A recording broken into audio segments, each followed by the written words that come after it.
प्यारे मित्रों, welcome back. आज का जो टॉपिक है वो हम एक बहुत बड़ा कंसर्न जो उभर के आया है पिछले कुछ दिनों में। हमने कुछ केसेस देखे हैं सुसाइड के, वर्क प्रेशर से रिलेटेड, और कुछ ऐसे केसेस भी सामने आए जिसमें कि छुट्टी लेने से मना कर दिया गया और किसी वजह से सिक लीव पे नहीं जाने दिया गया और उस वजह से एम्प्लॉय की डेथ हो जाती है। तो ये केसेस जो उभर के आ रहे हैं, इनका क्या रीजन है, क्या इनका समाधान हो सकता है और किस तरह से हमें इनको देखना चाहिए कि हमारी सोसाइटी का, हमारे समाज का ये आईना, ये केसेस कैसे बनते जा रहे हैं। तो इस बात पे हम आज के वीडियो में डिस्कशन करेंगे। वीडियो लंबा हो सकता है, बने रहिएगा, लाइक कीजिएगा, सब्सक्राइब कर लीजिएगा, क्योंकि हम ऐसे टॉपिक्स लेकर आते रहते हैं आपके लिए। और ये चैनल, जो मैं आपको पहले भी बता चुका हूं, ये चैनल है एम्पावरमेंट के बारे में, क्योंकि ये आपको एक नई सोच देता है। ये किसी और चैनल पे इस तरह की बात नहीं हो रही होगी, क्योंकि वहां पे सिर्फ सिंपल मुद्दे की, सतह की बात हो रही है। हम यहां पर सतह के नीचे जाकर क्या और रीजंस हैं, 1 2 3 4, किस लेवल तक हम और नीचे जा सकते हैं, क्या सिर्फ कॉरपोरेट्स, क्या सिर्फ वर्क कल्चर, सिर्फ वही एक जिम्मेवार है, या और बहुत से कल्प्रेट्स हैं। Who is to be blamed, ये हम देखेंगे। और एक बार जब हम इस तरह से सोचना शुरू कर देते हैं तो आपके हाथ में जो एम्पावरमेंट की चाबी आ जाती है, उससे आप अपनी जिंदगी के बाकी भी जो मसले हैं उनको आप सॉर्ट कर सकते हैं, साफ कर सकते हैं, उनको आप सुलझा सकते हैं। तो शुरू करें इस मुद्दे पे, जो कि बहुत गंभीर मुद्दा है। अनफॉर्चुनेट इंसिडेंट्स हुए, ईएनवाई की एक एम्प्लॉय आना का, जो बेंगलोर में हमें देखने को मिला, और फिर उनकी माताजी ने चिट्ठी लिखी जिससे कि वो उजागर हुआ, वो सबके सामने आया। और फिर हमने देखा एक नीट टॉपर की दिल्ली में, वो भी फिर एक अनफॉर्चुनेट सुसाइड का केस हुआ। और रिसेंटली, कल परसों की बात है शायद, एक एम्प्लॉय को किसी कंपनी ने, या किसी मैनेजर ने, मैं रादर कहूंगा, सिक लीव पे नहीं जाने दिया और उस वजह से अनफॉर्चुनेटली उनकी मौत हो गई। तो ये सुसाइड से, वर्क से रिलेटेड केसेस, तो अगर सुसाइड है तो वो तो सामने साफ जो है दिख जाता है। लेकिन इसके अलावा जो हम पिछले साल, कुछ सालों से, स्पेशली अगर हम देखें कोविड के बाद से, बहुत सारे स्ट्रेस से रिलेटेड जो डेथ्स के केसेस आए हैं, वो भी कहीं ना कहीं इस कल्चर, या जो हम आज भी बात करने वाले हैं, जो ये हमारे सामाजिक एक जो सिस्टम बन चुका है, कहीं ना कहीं उसमें से ये एक बहुत बड़ी एक प्रॉब्लम जो है निकल के आ रही है। और हमारे लिए, जब मैं हमारे लिए कहूंगा तो मतलब कि हमारे मिडिल क्लास के लिए ये एक ज्यादा कंसर्न का रीजन है, क्योंकि ये हमारे ही क्लास को सबसे ज्यादा इफेक्ट करता हुआ दिख रहा है। चाहे वो आप सुशांत सिंह राजपूत का जो केस हुआ, उससे भी आप जोड़ के देख लें, ये सब मिडिल क्लास के ही बच्चे हैं जो इस सिस्टम में फंस रहे हैं, जिनको इस सिस्टम की आंच जो है वो लग रही है। और हमें देखना है कि किस तरह से हम अपने आप को, अपने बच्चों को बचा सकते हैं। तो सतह की अगर हम बात करेंगे, सबसे पहले तो हम जो सब कह रहे हैं, corporate is to be blamed, the work culture in the corporate is to be blamed, ये तो एक बहुत सीधी, साफ, सामने वाली बात है। Something which is very very clear on the surface, कि जो वर्क कल्चर है बहुत टॉक्सिक हो चुका है। एक कांस्टेंट प्रेशर जो रहता है, और उस वजह से बहुत से लोग उस प्रेशर को ले नहीं पाते, और वो इस तरह का एक्सट्रीम जो स्टेप ले लेते हैं। ये एक नैरेटिव आपको सब जगह मिलेगा, everybody is pointing fingers at corporate. So I am also, I am not here to bat for the corporates, but देखें, हम इस चीज को जरूर विचार कर सकते हैं कि क्या सिर्फ कॉर्पोरेट पे ही ये बात खत्म हो जाती है? एक ऑर्गेनाइजेशन पे ब्लेम लगाकर क्या ये चीज खत्म हो जाती है? Organisation is to be blamed and they have to take their measures. It's not that कि उनका इसमें कोई रोल नहीं है। सबसे बड़ा रोल, या एक बहुत बड़ा रोल रादर मैं कहूंगा, है। लेकिन अगर हम देखें तो कॉर्पोरेट या जो बिजनेस, उसका तो मुद्दा ही जो है वो प्रॉफिट है। उसका तो धर्म ही जो है वो प्रॉफिट है। वो आया ही इसीलिए है, और स्पेशली मल्टीनेशनल कंपनीज अगर हम देखेंगे तो वो इसलिए आई हैं कि वो बाहर वहां पर उतना प्रॉफिट नहीं कमा पाते, हमारे यहाँ पर आते हैं और एक टॉक्सिक वर्क कल्चर के का जो जन्म वो देते हैं और प्रॉफिट्स को अपने वो बेटर करने की कोशिश करते हैं। बट यही तो उसका काम है। ये बात आपको समझनी होगी कि जितनी सैलरी वो आपको दे रहे हैं उससे से कम 3 गुना काम वो आपसे लेंगे, तभी वो प्रॉफिट में रहेंगे। तो इसलिए सिंपली कॉर्पोरेट को ब्लेम कर देने से जो है वो खत्म नहीं होगी बात, हमें सोचना पड़ेगा कि क्यों हो रहा है। और कॉर्पोरेट का वर्क कल्चर भी अगेन जो एआई का एक थ्रेट बन चुका है, एक क्रॉनिक स्ट्रेस बन चुका है। हर वक्त जो एम्प्लॉयज हैं वो एक स्ट्रेस के अंदर हैं कि उनका कंपटीशन पहले अपने एम्प्लॉयज अपने साथ वाले से तो था ही था, अब आर्टिफिशियल इंटेलिजेंस के साथ भी उनका कंपटीशन है। बट यहां पर भी एक चीज जो सोचने वाली है कि आर्टिफिशियल इंटेलिजेंस जो है वो आपकी जॉब को या आपको खतरा नहीं है, रादर के जो आपको आर्टिफिशियल इंटेलिजेंस का यूज ना करना आना वो एक बहुत बड़ा खतरा है। तो यहाँ पे एक जो पॉइंटर है वो वापस हमारे ऊपर आता है कि हम किस तरह से इस स्ट्रेस को, इस थ्रेट को ब्रेक डाउन करें और सोचें इसके बारे में। इसको बहुत बड़ा कोई हवा बनाकर जो है वो नहीं रखें। और जो एक वर्क कल्चर की एक बहुत बड़ी पॉइंट जो दिखता है, और especially after Covid this has coming to picture, is constant availability. हर वक्त आपको अवेलेबल होना है ऑफिस के लिए। किसी भी समय वो चाहेंगे कि आपको एक मेल मार दी जाए, रात को 9 बजे 10 बजे एक मेल आए जिसका आप फटाफट से आंसर दें, क्योंकि आपके पास लैपटॉप है, क्योंकि आपके मोबाइल के ऊपर आउटलुक दे दिया गया है।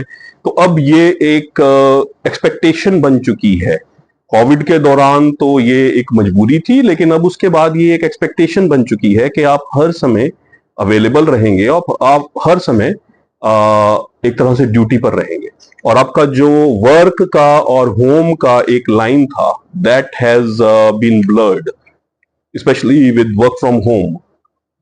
जो सिनेरियो शुरू में शायद लग रहा था कि एम्प्लॉयज के लिए बहुत अच्छा है, और अच्छा भी है, लेकिन अगर उसको तरीके से यूज किया जाए और वो जो डिफरेंस है वर्क का और होम का उसको रिस्पेक्ट करके और उस लाइन को जो है वो मौजूद रखा जाए।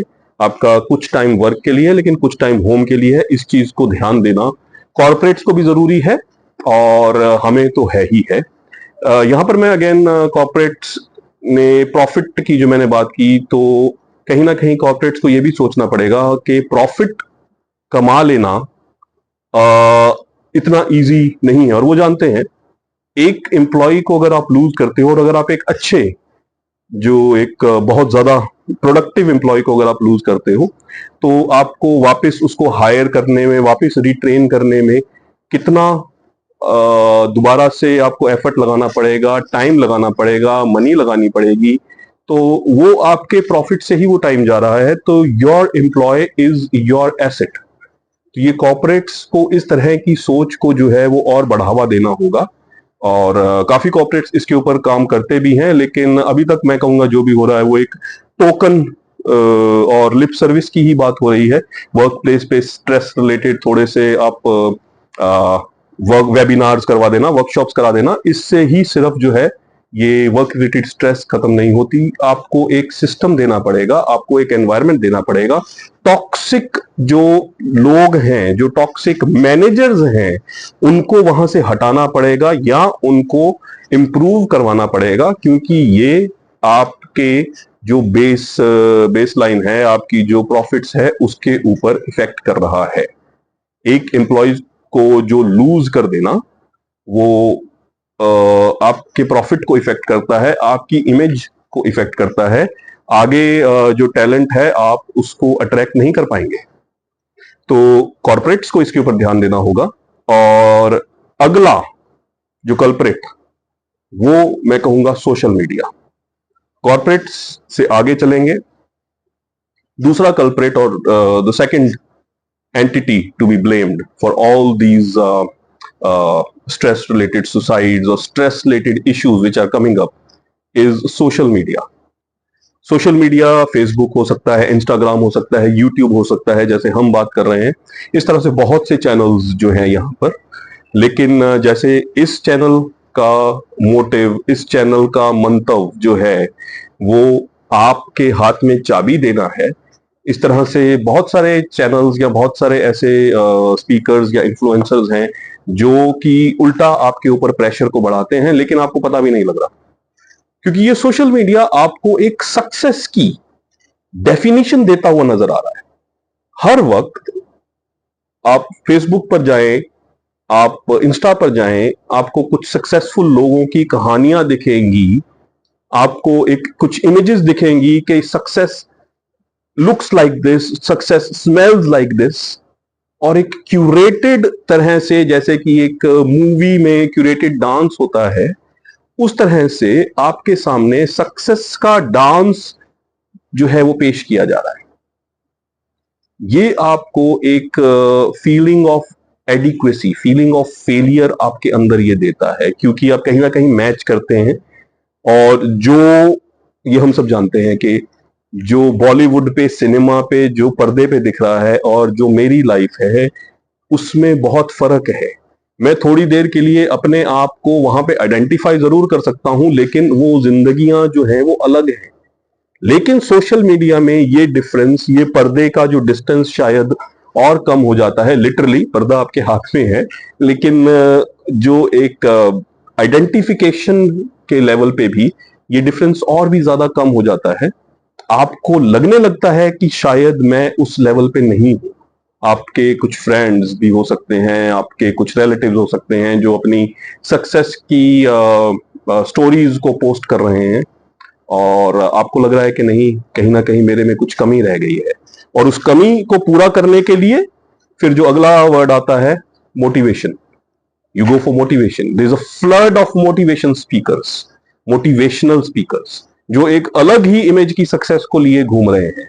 वो पत्थर तो उछालो यारो, और खुद ही को कर बुलंद इतना, और पता नहीं क्या क्या लेकर, वो भी एक और थाल में सजाकर आपको जहर परोस रहे हैं, मैं तो कहूंगा। क्योंकि वो मोटिवेशन का डोज जो आप लेते हैं, फिर आपको लगता है कि हाँ, अब मैं इस सक्सेस की तरफ बढ़ रहा हूं, क्योंकि आपको थोड़ा सा पंप लगा दिया गया है, और आपको एक जो छोटी डोज मोटिवेशन की दे दी गई है, और आपको एक तरह से चाबी भर के छोड़ दिया गया है कि जाओ अब अपनी सक्सेस को अचीव करो। This is not how life works. आपको धीरे धीरे हर कदम पे कुछ चुनौतियों का सामना करते हुए लाइफ में आगे बढ़ना होता है। और सक्सेस की कोई भी डेफिनेशन या ऑब्जेक्टिव एक जो पिक्चर वो नहीं है, वो हर बंदे के लिए अलग है। हर इंसान अलग है, हर इंसान की सक्सेस को नापने का तरीका अलग है, हर इंसान के लिए सक्सेस के मायने अलग है। लेकिन आपको एक डेफिनेशन दे दी गई जिसके पीछे आप दौड़ रहे हो रोज सुबह, मोटिवेशन स्पीकर्स को सुन के जो आप निकलते हो बाहर, इस तरह से जैसे एक गुब्बारे में हवा भर दी जाए और उसको फिर छोड़ दिया जाए। वो सारा दिन ऐसे आप घूमते हो गुब्बारे की तरह, और रात को फुस होके वो गुब्बारा नीचे गिर चुका होता है। अगले दिन फिर उसको मोटिवेशन की हवा या पंप जो है वो चाहिए।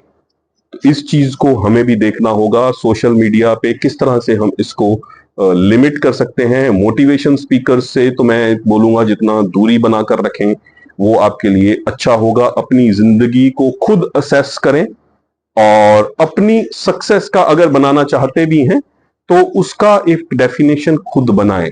लेकिन उसमें भी क्या खतरे हैं, हम आगे अभी बात करेंगे उसके ऊपर। क्योंकि अब जो नेक्स्ट टॉपिक सोशल मीडिया के अंदर ही अगर हम लोग देखेंगे, तो एक और जो शगुफा आप लोगों के लिए छोड़ा गया है, बनाया गया है, वो है fire, financial independence and retire early. एक ये भी जो नया शगुफा छोड़ दिया गया है सोशल मीडिया की तरफ से। और मैं देख रहा हूं कि पिछले कुछ 1-2 सालों में तो बहुत बड़े बड़े नामी गिरामी इन्फ्लुएंसर जो हैं इसको प्रमोट कर रहे हैं, अपनी जिंदगी को दिखा रहे हैं कि देखिए मैं रिटायरमेंट की लाइफ को जी रहा हूं और शानो शौकत से जी रहा हूं। तो ये आपके अंदर फिर से वही इनएडिक्वेसी की जो फीलिंग है उसको बढ़ाता है। आपको ये एक मैसेज दे रहा है कि आपके पास जो कमाने की जो लाइफ है या ड्यूरेशन है वो बहुत कम है। उससे क्या होगा, अगर कम ओवर्स में मुझे ज्यादा रन बनाने हैं तो मैं ज्यादा रिस्क लूंगा, मैं ज्यादा फ्रंट फुट पे खेलूंगा, जो हम लोग कर रहे हैं। रादर हमें तैयारी करनी है एक लंबी इनिंग खेलने की, जो बॉल छोड़ी जा सकती है उसको छोड़ने की, जो ब्लॉक की जा सकती है उसको ब्लॉक करने की। लेकिन यहां पर हमें फायर ने जो है वो पूरा लिटरली जो है फायर लगा दी है कि आपको हर बॉल को जो है बाउंड्री के पार पहुंचाना है, आपको हर बॉल को फ्रंट फुट पे खेलना है, क्योंकि you have to retire early. और इस केस में भी, जो आना के केस में भी हम देखें तो कहीं ना कहीं शायद ये भी एक फैक्टर रहा होगा। एक 24 साल की सीए जो अभी सिर्फ ज्वाइन ही किया है, मैं नहीं कहता कि ये जरूरी ऐसा ही हुआ होगा, लेकिन अगर इस तरह से 24 साल 25 साल के जो यंगस्टर्स हैं जो न्यू वर्कफोर्स को ज्वाइन करते हैं, अगर वो एक एम 40 पर रिटायर होने का, 36 पर रिटायर होने का बनाकर बैठ जाएंगे तो उनके पास सिर्फ 15 साल का एक पीरियड उनको दिखेगा। और फिर वही बात है कि अगर आपको ओवर जो कम दिख रहे हैं तो आपको रन रेट बड़ी करने का हमेशा आप कोशिश करोगे। और जिसमें कि हम जानते हैं क्रिकेट में भी गलतियां वही होती हैं जब आप ज्यादा रिस्क लेते हो, और आप रिस्क ले रहे हो और यहां पर रिस्क जो है डायरेक्टली आपकी लाइफ का है और किसी चीज का रिस्क नहीं हो रहा। यहां पर स्ट्रेस हो रही है, लाइफ से रिलेटेड रिस्क है, सुसाइड्स हो रही हैं, लाइफ स्ट्रेस से रिलेटेड जो है इश्यूज हो रहे हैं, मेंटल इश्यूज हो रहे हैं, डेथ्स हो रही हैं। तो ये कोई छोटी बात नहीं है। अगले अगर कल्प्रिट की तरफ चलेंगे तो कल्प्रिट ये भी अगेन हम लोग बहुत इजीली शायद ब्लेम तो कर देते हैं, बट यहाँ पे इन केसेस में हम इस कल्प्रिट को ब्लेम नहीं करते हैं। बाकी हर जगह हम इस कल्प्रिट को हमेशा ब्लेम करते हैं, और वो है गवर्नमेंट। गवर्नमेंट का बहुत बड़ा रोल है। आप चले जाइए फ्रांस में, आप चले जाइए स्कैंडिनेवियन कंट्रीज में, वहां पर गवर्नमेंट ने वर्क फोर्स के लिए बहुत स्ट्रिक्ट लॉज बनाए हैं। हमारे यहां पर ये केस हो जाता है और हमारी जो फाइनेंस मिनिस्टर वो ये कहती हैं कि कुछ नहीं, आप तो बस डिवाइन बनिए, आप तो स्पॉन्ज बनिए इस प्रेशर को सोखने वाला, और कुछ अलग स्टेट में पहुंच जाइए और जो हो रहा है होने दीजिए। क्या बकवास चल रही है, और हम इस बकवास को एक्सेप्ट कर रहे हैं, हम झेल रहे हैं। कोई भी उठ के आप लिखिएगा कमेंट्स में, किसने कहा था 70 घंटे वर्क वीक, और किसी ने उस बात का विरोध नहीं किया, कोई गवर्नमेंट से नहीं बोला। शायद गवर्नमेंट को मिडिल क्लास और मिडिल क्लास के बच्चों से कोई लेना देना है ही नहीं, क्योंकि शायद हम लोग एक वोट बैंक नहीं है, शायद, क्या हम नहीं है, हम सिर्फ टैक्स भरने के लिए हैं। और हमारे लिए कानून बनाने में सबसे ज्यादा देरी लगती है, सोचा जाता है, टैक्स रिफॉर्म्स लाने के लिए सबसे ज्यादा सोचा जाता है। जहां हमारे बच्चे सुसाइड्स हो रही हैं, वर्क से रिलेटेड इश्यूज हो रहे हैं, वहां पर आके सिर्फ आपको डिविनिटी का पाठ पढ़ा दिया जाता है। क्यों? क्योंकि उनको पता है एक तो ये वोट बैंक नहीं है, दूसरा ये वैसे ही बिखरे हुए हैं, कुछ इनमें से वैसे ही अपना दिल दे चुके सनम हैं, और ये तो चल रहा है, ठीक है, इनको कोई परेशानी नहीं है तो चलेगा। तो ये चीज हमें देखनी है। We have to point fingers at the government. Nobody called out when the finance minister made this statement. Nobody called out when big entrepreneurs made the statement कि हमें 70 घंटे का वर्क वीक चाहिए, कोई 84 घंटे का वर्क वीक कह रहा है। क्यों? और उसके पीछे क्या क्या अला फला जो है रीजंस दिए जा रहे हैं। चाइना को बीट करना है हमको, क्यों करना है? मुझे अपना जो सुकून है वो ज्यादा प्यारा है, और यही हमें सबको देखना है। ये किस तरह से आपको मैनिपुलेट किया जा रहा है, इसी चीज को देखना है, और यही मैं आपको बता रहा हूं, और यही चाबी आपके हाथ में मैं दे रहा हूं। इसे एम्पावरमेंट कहते हैं। इस तरह से आप सोच के देखें। गवर्नमेंट के ऊपर जो रिस्पॉन्सिबिलिटी बनती है, हमें सोशल मीडिया के जरिए या और चीजों के जरिए उस चीज को सामने लाना चाहिए, सामने लाना पड़ेगा, क्योंकि बात हमारे ऊपर आ गई है, हमारे बच्चों की जिंदगियों के ऊपर आ गई है। खतरा किसी और को नहीं है, किसी चीज को खतरा नहीं है, खतरा मिडिल क्लास को है, मिडिल क्लास के बच्चों को है। और यही चीज हमें समझनी है। इसी चीज को समझते हुए अगला चौथा कल्परेट जो मैं ब्लेम करूंगा वो है सोसाइटी। सोसाइटी हम सबसे मिलकर बन रही है, ये सिस्टम हम ही ने बनाया है। और ये सिस्टम जो एक कंपटीशन का जो एक बन चुका है, उससे जो स्ट्रेस एक बच्चे के ऊपर हमेशा से रहता है, ये again there is a saying in English that straw that broke the back of camel। तो ये जो इंसिडेंट होते हैं ये तो एक तिनका भर हैं।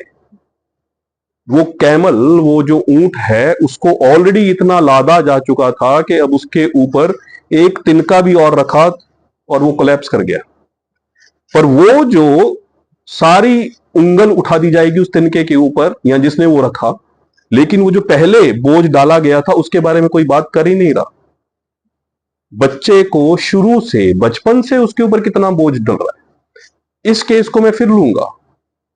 सीए है, उनकी माताजी ने लिखा है कि वो शुरू से क्लास में अव्वल रहती थी, she was a bright student. But वो ब्राइट स्टूडेंट बनने के लिए कितना प्रेशर रहा होगा। सीए में शी डिड वेल, वो कितना प्रेशर रहा होगा। और वो प्रेशर हम किस तरह से अपने बच्चों के ऊपर डालते हैं वो हमें पता है। किस तरह से हर क्लास में एक एक नंबर के लिए उनको लड़ने के लिए बोला जाता है, उनको हर जगह सिर्फ कंपटीशन के लिए बोला जा रहा है।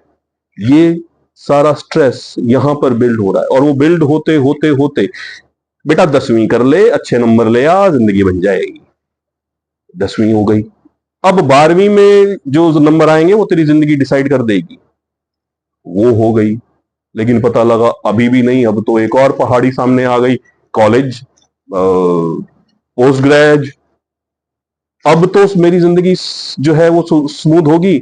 नहीं, अभी स्मूथ कहां होगी, अभी तो शुरू हुआ, अब तो नौकरी शुरू हुई, वर्क प्लेस, वो आ गए स्ट्रॉ लेके आपका खून चूस दे। लेकिन तब तक शायद उस बच्चे में, उस यंगस्टर में जो आत्मा है, वो जो खून है, वो जो एक एनर्जी है, वो बची नहीं, क्योंकि वो पहले ही खत्म हो चुकी थी। और वो जो वर्क प्लेस पे आया, टॉक्सिक वर्क प्लेस पे आया, और that was the last straw that broke the camel's back. तो ये सोसाइटी को हमें देखना होगा। मैं फिर ये हवाला दूंगा, the example of again the letter that this lady wrote, Anna's mother। She said that she was a warrior, she was a fighter।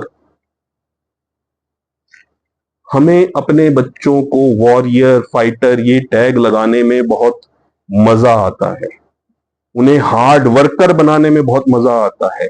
हमारी सोसाइटी हमेशा प्रेज करती है कुछ करते रहने को। आप कुछ रिजल्ट दे रहे हैं, नहीं दे रहे हैं, जीत है कि हार है, फाइटर बनो, आप कुछ करते हुए नजर आओ। क्यों क्यों प्रेज है 18 घंटे काम करने को? क्यों हमारे मीडिया ने पिछले 10 साल से सिर्फ एक ही राग अलापा है कि प्राइम मिनिस्टर 18 घंटे काम करते हैं? क्यों चाहिए हमें 18 घंटे काम करने वाला प्राइम मिनिस्टर? उससे क्या हो रहा है?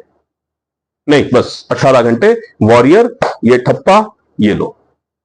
और उस ठप्पे को यूज करके, उस टैग को यूज करके, तो जो कॉर्पोरेट तो बैठा है, आजा बेटा वॉरियर, तू तो वॉरियर है, लग जा काम पे। प्राइम मिनिस्टर करते हैं 18 घंटे काम। वो एक बहुत बड़े इंडस्ट्रियलिस्ट हैं, वो बोल रहे हैं 70 घंटे का वर्क वीक। आओ, बैठे हैं। हम ही लोगों ने इनको जो दिया है, हमने एक तरह से उनको एलिजिबिलिटी दे दी है कि हाँ आप कर सकते हैं, ये तो हार्ड वर्किंग होना चाहिए, वॉरियर होना चाहिए, ये तो फेस करना चाहिए, ये तो डिवाइन होना चाहिए, स्ट्रेस ले नहीं पाया, ये फेलियर है जो स्ट्रेस नहीं ले पाया। जो स्ट्रेस दे रहा था वो थोड़ी फेलियर है। उसकी गलती थोड़ी है। ये हमारी सोसाइटी को देखना होगा कि हम किस तरह से अपने बच्चों को बचाएंगे, या हम अपने बच्चों को झोंक देंगे। चॉइस हमारी है, ये हमें देखना है।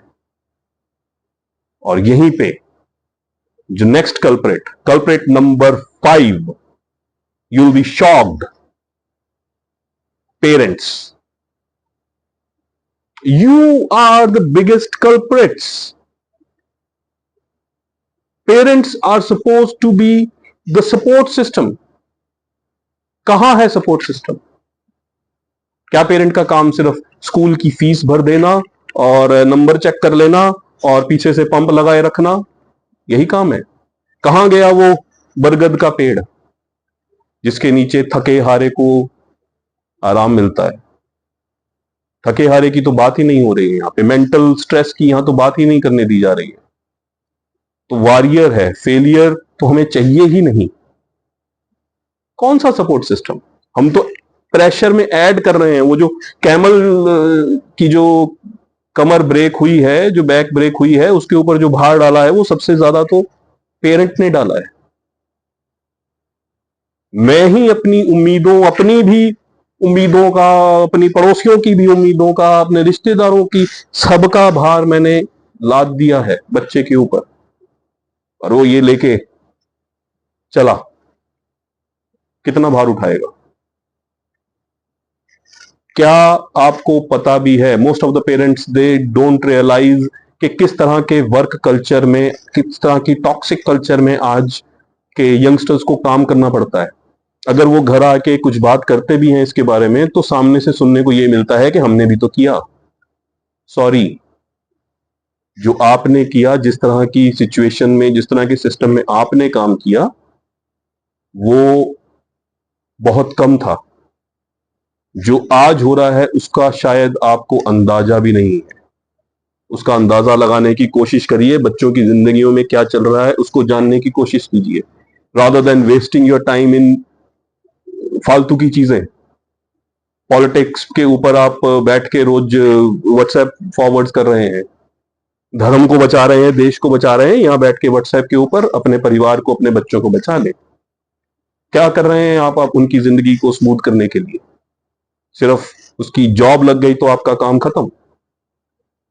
क्या आप उसकी जिंदगी को स्मूथ करने में कोई भी हेल्प कर रहे हैं? जो बच्चे स्पेशली अपने घर बार को छोड़कर यहाँ पर शहरों में, बेंगलोर, गुड़गांव, दिल्ली, मुंबई, यहां पर आकर रह रहे हैं, क्या उनके पेरेंट्स सिर्फ सिवाय चिंता करने के कभी वो सोचते हैं कि हम भी साथ में चल के वहां रह लें? Specially mothers, they can. आप छोड़ दो भाई, अब वो जो पीछे हैं वो अपना संभाल लेंगे। ये इस बच्चे को ज्यादा जरूरत है, उसको सपोर्ट की जरूरत है। वो बिना खाना खाए सो रहा है, आना के केस में हुआ है। वो रात को 12-12, 1-1 बजे तक काम कर रहा है, उसको देखने वाला कोई नहीं है। आप वहां बैठ के चिंता कर रहे हैं। बस यहां आइए, यहां उतरिए, यहां देखिए क्या हो रहा है। तो इन 5 कल्प्रिट्स पे तो हमने बात कर ली। एक छठा और मैं कहूंगा सबसे अहम कल्प्रिट, जिसके ऊपर सबसे ज्यादा ब्लेम इस सब सिचुएशन का जाता है, वो है आप खुद, द इंडिविजुअल, वी, मैं, आप। यहां तो बसों में बचपन से हम पढ़ते आ रहे हैं, सवारी अपने सामान की खुद जिम्मेवार है। तो ये ऊपर के 5 कल्प्रिट्स की हमने बात की। अगर वो अपना काम नहीं कर रहे हैं तो ये छठा, हम इंडिविजुअल, हम कौन सा अपना कुछ काम कर रहे हैं? हमारे को एक सेल्फ वर्थ, एक प्रेशर ऑफ सक्सेस का एक जो पिक्चर मिल गया, हम बस उसके पीछे लगे पड़े हैं, फियर ऑफ फेलियर को लिए लगे पड़े हैं। अपने एम्बिशंस का हमने बोझ अपने ऊपर इतना डाल लिया है कि हमें पता ही नहीं कि हम कब एक लाइन को क्रॉस कर चुके हैं। एक कुछ बनने की चाह, एक कुछ बनने का एक जो एक जुनून लेकर हम चल पड़े हैं। अरे भाई, बनोगे, कुछ बनोगे, कब बनोगे? जब जिंदा रहोगे। यहां तो जिंदा रहने की बात ही नहीं हो रही, या तो बात कुछ बनने की हो रही है और उस बनने के चक्कर में कट गई पतंग। दिए जाओ उसको, खींच पे खींच, खींच के खींच, हो गया उसका काम, गई पतंग, कटी पतंग। तो ये जिम्मेवारी हमें खुद लेनी है। क्यों हम इस टॉक्सिक कल्चर के अगेंस्ट खड़े नहीं हो सकते? मैं मानता हूं जो बातें हमने पहले की, एक प्रेशर के साथ एक सिस्टम बन चुका है जिसने हमारी रीढ़ की हड्डी को तोड़ दिया है। नहीं है हड्डी, नहीं हम खड़े हो सकते इस जुल्म के खिलाफ। नहीं है हमारे खून में या हमारे डीएनए में वो, लेकिन यही तो लाना है, यही तो सिचुएशन को समझना है। इस टॉक्सिसिटी के अगेंस्ट हमें खुद ही बोलना पड़ेगा। कोई कॉरपोरेट, कोई गवर्नमेंट, कोई पेरेंट्स बहुत ज्यादा नहीं करेंगे इसके ऊपर। This is your responsibility, you are your own responsibility. ये हमें ही ऐसी चीजों को कॉल आउट करना पड़ेगा। 70 घंटे पे हम ही लोगों ने नहीं बोला, हम में से कुछ उसको वाह वाह भी कर रहे हैं। भैया आप ही हो workforce, you are the going to be the product, you are going to be the गन्ना जो 70 घंटे वाली मशीन के अंदर जाएगा। करो वाह वाह। हम इस टॉक्सिसिटी के अगेंस्ट खड़े नहीं हो रहे क्योंकि शायद बैक ऑफ द माइंड कुछ फियर्स हैं, कुछ फेलियर्स के फियर्स हैं, कुछ एम्बिशंस ना पूरी हो पाने के फियर हैं। टॉक्सिक मैनेजर को कॉल आउट नहीं कर रहे हैं। पता होना चाहिए कि कौन सा मैनेजर कौन सी ऑर्गेनाइजेशन में is the toxic manager. I will not join that organisation under this person. आप कहोगे नहीं यहां तो नौकरियां नहीं मिल रही, कहां मैनेजर और कहां, यही तो देखना है आपको। हम खुद के ऊपर कितना प्रेशर लेकर बैठे हैं। क्या एक छोटी नौकरी ले लेना एक सॉल्यूशन नहीं हो सकता? रादर के मुझे पता है कि एक बड़ी ऑर्गेनाइजेशन में जहां पर मैं जाने वाला हूं, वहां वो तैयार बैठे हैं मशीन लेके, और मुझे गन्ने की तरह डाल दिया जाएगा उसके अंदर। हम तैयार हैं, हम खुश हैं, क्योंकि शायद फायर, रिटायर अर्ली, ये प्रेशर, कुछ बनना है, कुछ करके दिखाना है, मोटिवेशन स्पीकर्स। ये जो बेड़ियां हैं ये हमें खुद तोड़नी पड़ेंगी। इसीलिए मैंने कहा सबसे बड़ा कल्परेट हम खुद, द इंडिविजुअल, मैं, आप। हम अपने मेंटल हेल्थ के बारे में बात नहीं करते हैं। We have to be open about it, we have to put it on the table. जैसे कहा जाता है, we have to address the elephant in the room. The elephant in the room is that stress has become lethal, the burnouts have become lethal। वो आपकी जिंदगी heart attack से खत्म कर रहे हैं, वो आपकी जिंदगी और स्ट्रेस रिलेटेड इशू से खत्म कर रहे हैं। वो आपको खुद इस राह पे लेकर जा रहे हैं कि आप खुद अपने हाथों से अपनी जिंदगी खत्म कर लेंगे, आप सुसाइड कर रहे हैं। तो ये हमें खुद देखना होगा, इन सब चीजों से बाहर निकलना होगा। मेरा काम है आपको सजग करना, आपके हाथ में ये चाबी पकड़ाना, एक नया पर्सपेक्टिव देना सब चीजों को देखने का। बहुत हम आगे और इन सब चीजों पे डिटेल में बात करेंगे, बहुत सारे वीडियोस और भी आएंगे। पर मेरी आपसे हाथ जोड़ के विनती है कि कृपया प्लीज टेक द लगाम इन योर हैंड्स। अपने जिंदगी की जो ये लगाम है इसको अपने हाथ में लें, इसको मत जाने दें।